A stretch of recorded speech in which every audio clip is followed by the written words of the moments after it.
doesn't matter how you do it because you're gonna create something beautiful no matter what. And it happens all the time. Every time I enter Creative Kids, the disease, the IV, the pain, it's all gone. The only thing on my mind is the paintbrush in my hand.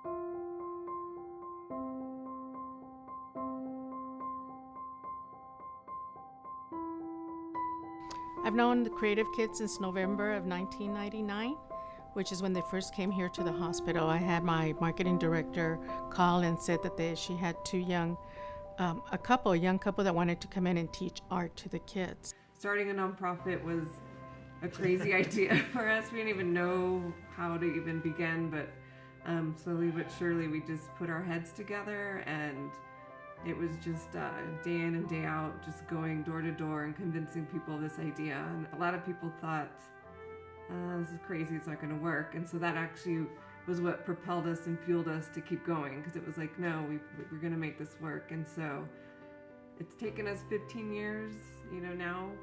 And I think that all that hard work has really paid off, because now we have these solid programs in this community that are going to be around for a very long time.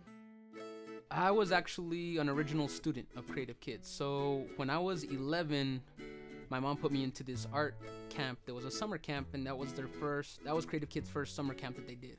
And that was back when they were at the old art museum. And I never left. You ended up walking around, and that was the first time you read up and understood what Creative Kids was. And you go look at this art, and you can go look at the art that we have in the ballpark. It does not look like art from a kid. I like colors, more like ballerinas, more flowy colors. Like some people, like me, I am not good at drawing, but I'm good at painting. And some other people are good at drawing, but not good at painting. We try to get to that point to actually be good at drawing and painting. I'm actually thinking of being a graphic designer, but I would also still like to sell paintings. Or even just watercoloring. You splash water on the paper and you have to put the paint there, and it's the closest you get to happiness when you're diagnosed with cancer. That's what it is, it's joy. When I was 6 months old, I was diagnosed with sickle cell anemia. It is a disease when one's red blood cells and white blood cells are in a constant conflict. 6 years into my diagnosis, they found out that taking chemo would help me stay healthier longer. So at the young age of 6 years old, I began to take chemo. I've never been an art person. I've always been about sports and just watching wrestling or whatever, but never art, because to me, I couldn't even draw a stick figure. And so Anna, the child life specialist, came and told us all about the activities we could do here. She also mentioned Creative Kids.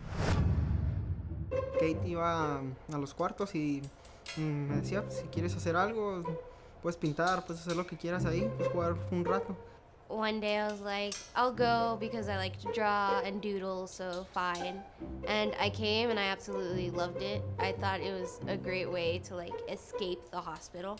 They can see, my kid really did that and put something into it, put their own voice into it, but they also learned a lot, and they'll be totally shocked sometimes. When you're in here, you don't have to worry about getting chemo and getting medicines every 4 hours or whatever. The Creative Kids program has made an incredible difference with our patients and staff. Most people don't think of coming to a hospital to see art, and when you walk through the gallery we sit in right now on the 3rd floor of the Providence Children's Hospital, you get to appreciate the grand gift that our children have, and how even through sickness, beauty and much relief comes to these kids. It's such a benefit to watch somebody evolve utilizing art. And if they choose to be an artist, that's great, but that's not the goal. The goal is just to make good people.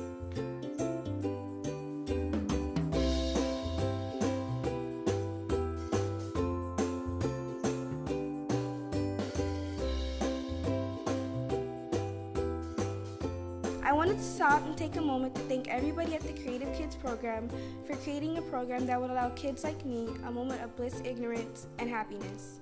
Without you guys, there would be no fun in our hospital. There would be no light to a dark situation. Art is used as a coping mechanism for traumatic cancer treatment through Project AIM, an art and digital media program of Creative Kids.